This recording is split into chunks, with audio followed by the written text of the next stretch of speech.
Здравствуйте. Возьмите меня к себе жить. Я вам буду все охранять. Ну что, возьмете меня к себе жить? Или мне потом привидать? Через год? Возьмем. Возьмем, втроем веселее. Тебя как зовут? Шарик. Я из простых собак, не из породистых. А меня дядя Федор зовут. А кота Матроскин. Фамилия такой. Очень приятно.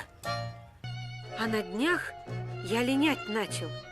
Старая шерсть с меня сыплется, хоть в дом не заходи.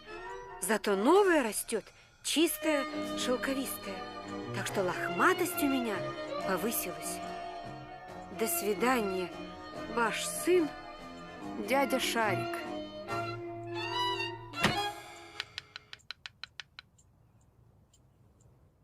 Что у него повысилось? Лохматость.